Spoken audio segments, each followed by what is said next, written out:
जय हिंद साथियों, स्वागत है आप सभी का आपके अपने YouTube चैनल पर। दोस्तों, आज की इस वीडियो में मैं आपको कराऊंगा साइंस के क्वेश्चन, जो इम्पोर्टेंट क्वेश्चन है। ठीक है दोस्तों, वो मैं आपको कराऊंगा आज की इस वीडियो में। और ये सेशन है और ये कंटिन्यू चलता रहेगा। इसमें सामान्य विज्ञान जो है, जो आपके एग्जाम में आती है, कोई भी एग्जाम है, ITBP का, BSF, CISF या अदर SSB, उनमें समय एग्जाम में पूछे जाते हैं। तो शुरू करता हूँ दोस्तों आज का सेशन। हमारा आज का फर्स्ट सेट से हम शुरू करेंगे। पहला क्वेश्चन है, जीवन के लिए उपयोगी गैस कौन सी है, यानी कि ऐसी गैस जिसमें हम श्वास की क्रिया करते हैं, यानी कि सांस लेते हैं, कौन सी है? तो O2 है। और आपने फार्मूला भी याद रखना है दोस्तों। ऑक्सीजन का फार्मूला क्या होता है? O2। CO2 का होता है कार्बन डाइऑक्साइड का, और नाइट्रोजन का NO2 होता है। ये पौधों के लिए आवश्यक होती है, ये भी पौधों के लिए। ये सल्फर ऑक्साइड का है दोस्तों। नेक्स्ट क्वेश्चन हमारा है, मानव शरीर का तापमान कितने डिग्री केल्विन होता है? आपको पता है हमारा तापमान या सेल्सियस में होता है, फारेनहाइट में भी होता है और केल्विन में होता है। सेल्सियस में अगर हम बात करें तो 36.9 के आसपास होता है हमारा, या आप 37 भी कह सकते हैं इसको। इतने डिग्री सेल्सियस होता है। अगर हम केल्विन की बात करें तो केल्विन में हमारा होता है 310 के केल्विन दोस्तों। नेक्स्ट है, जूल किसकी इकाई है? तो ये कार्य की इकाई होती है जूल। सोने की शुद्धता किस में मापी जाती है? तो कंडेला तो होता है ज्योति तीव्रता के लिए होता है, और जो सोने की शुद्धता है आपको पता ही होता है, बोला भी जाता है कितने कैरेट का है। तो ऑप्शन नंबर 20 का सही जवाब हो जाएगा। नेक्स्ट क्वेश्चन हमारा है, कमरे के तापमान पर द्रव्य यानी कि लिक्विड फॉर्म में पाई जाने वाली धातु। आपने याद रखना है दोस्तों, पारा एक ऐसी धातु है जो लिक्विड फॉर्म में यानी कि द्रव्य अवस्था में या तरल अवस्था में आप कह सकते हैं, सामान्य तापमान पर पाई जाती है। ठीक है साथियों। नेक्स्ट क्वेश्चन है, मलेरिया बुखार किसके द्वारा फैलता है? तो ये परजीवी के द्वारा फैलता है मलेरिया। नेक्स्ट है, पास्कल किसकी इकाई है? तो पास्कल जो है आपकी दाब की इकाई है। तापमान आपको पता है, ये टेम्परेचर मापने का आता है तापमान। निम्न में से कौन सा प्राथमिक रंग नहीं है? प्राथमिक रंग नहीं है की बात यहाँ पे कर रहा है। 4 ऑप्शन है, नीला, हरा, लाल, पीला। तो आपका जो प्राथमिक रंग है वो पीला नहीं है। ये जो तीनों हैं आपके, ये प्राथमिक रंग होते हैं दोस्तों, या मूल रंग भी इनको कहा जाता है। लेंस की क्षमता किस में मापी जाती है? तो लेंस की क्षमता मापने के लिए आप यूज़ करेंगे डायोप्टर का। और याद रखना है, जो धूप का चश्मा होता है जो हम लाते हैं रेमंड वगैरह का, उसकी जो डायोप्टर होती है वो 0 डायोप्टर का होता है, ये आपने याद रखना है। नेक्स्ट है, पृथ्वी तल पर सबसे कठोर तत्व कौन सा है? तो सबसे कठोर तत्व आपको पता ही होगा दोस्तों, हमका हीरा होता है जो सबसे कठोर है। कुनैन दवा किससे प्राप्त की जाती है? तो कुनैन आपको पता है मलेरिया में, ये बुखार में काम आती है कुनैन। तो ये पेड़ की छाल से, कुनैन सिनिकोरा नाम का एक पेड़ होता है, उसकी छाल से प्राप्त की जाती है। एक असव शक्ति किसके बराबर होती है? तो असव शक्ति किसके बराबर होगी? 746 वाट के ये बराबर होती है साथियों। विद्युत सेल में कौन सी ऊर्जा पाई जाती है? तो विद्युत सेल में आपकी रासायनिक ऊर्जा पाई जाती है। हंसाने वाली गैस का रासायनिक नाम क्या है? Very important question. तो nitrous oxide, N2O, nitrous oxide जो है, इसका फार्मूला भी होता है, हंसाने वाली गैस होती है। ठीक है दोस्तों। तम्बाकू में पाए जाने वाले रसायन का नाम क्या होता है? तो तम्बाकू में जो आपका है निकोटीन भी पाया जाता है दोस्तों, और पिरिडीन भी पाया जाता है। ठीक है साथियों। और अगर अकेला है तो निकोटीन इसका आंसर होगा, और इस अवस्था में आपका आंसर C हो जाएगा। उसके बाद चलते हैं नेक्स्ट सेट पर, हम दूसरा सेट। फर्स्ट क्वेश्चन है, मानव शरीर का सबसे कमजोर भाग कौन सा होता है? सबसे कमजोर भाग आपने बताना है। तो मस्तिष्क जो है सबसे कमजोर भाग होता है। रक्त के जमने में वो सहायक विटामिन कौन सा होता है, जो ब्लड को थक्का बनाने में सहायता करता है? तो विटामिन K होता है। आपको पता है विटामिन A से हमारी जो आंखों के लिए ठीक होता है। विटामिन C की कमी से स्कर्वी रोग होता है दोस्तों। आग बुझाने में कौन सी गैस सहायक होती है? ये कि आग लग रही है कहीं पे, तो आप उसको बुझाने के लिए किस गैस का यूज़ करेंगे? तो CO2, कार्बन डाइऑक्साइड गैस का यूज़ करेंगे साथियों। बल्ब का आविष्कार किसने किया था? आपको बता दूं कि बल्ब का जो फिलामेंट होता है वो टंगस्टन धातु का बना होता है, और इसका जो आविष्कार किया था साथियों वो किया था थॉमस एडिसन अल्वा ने।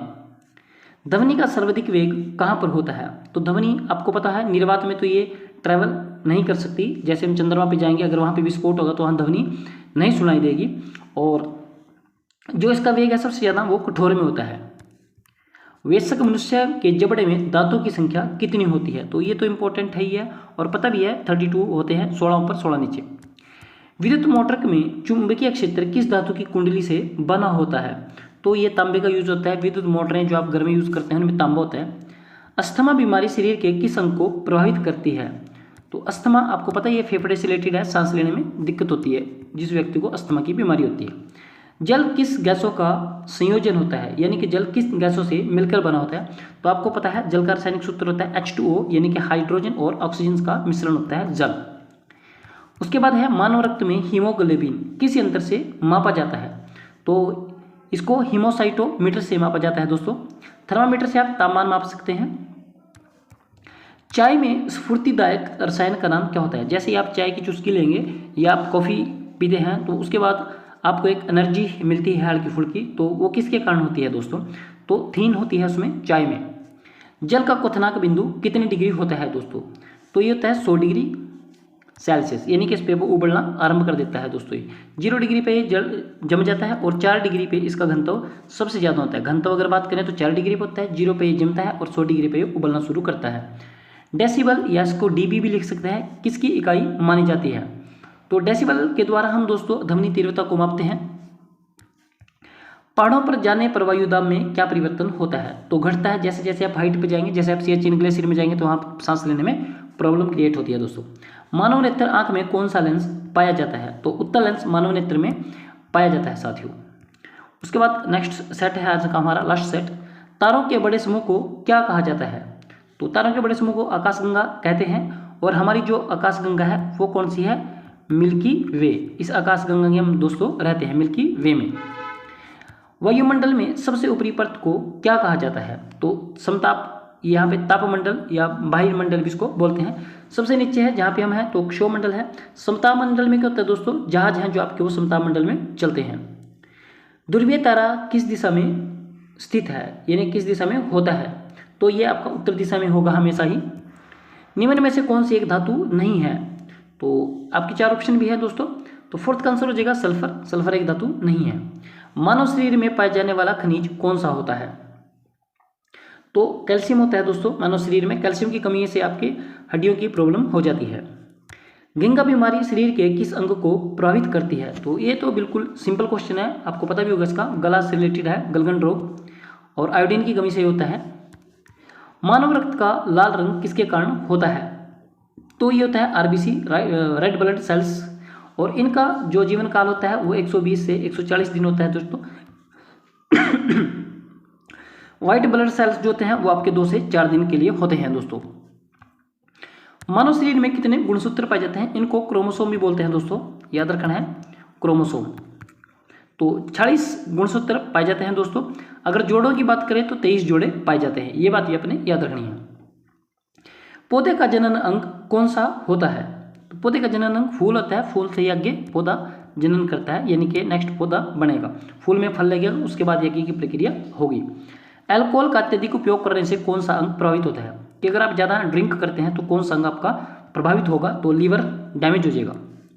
निम्न में से कौन सा एक मादा हार्मोन है? इन फीमेल से रिलेटेड है। तो एस्ट्रोजन जो है मादा हार्मोन है। आयोडीन क्या है? आयोडीन एक अधातु है, ये बात आपने याद रखनी है। उसके बाद प्रकाश संश्लेषण की प्रक्रिया किस प्रकार की प्रक्रिया होती है? तो ये एक रासायनिक प्रक्रिया होती है। एक भौतिक प्रक्रिया होती है, एक रासायनिक प्रक्रिया होती है दोस्तों। ये रासायनिक प्रक्रिया है। घरों में विद्युत धारा का प्रभाव कितने हर्ट्ज होता है दोस्तों? तो ये तो आपने देखा ही होगा, 50 हर्ट्ज होता है। अगर वोल्टेज की बात करें तो 220 वोल्टेज होता है दोस्तों। ये हर्ट्ज की यहाँ पे बात करिए तो 50 हर्ट्ज होगा। पौधों का अध्ययन क्या कहलाता है? तो बॉटनी जो है पौधों का अध्ययन कहलाता है। तो ये कुछ इंपॉर्टेंट क्वेश्चन थे दोस्तों। 45 क्वेश्चन आज हमने किए हैं सामान्य विज्ञान के। तो मिलते हैं नेक्स्ट वीडियो में, तब तक के लिए जय हिंद साथियों।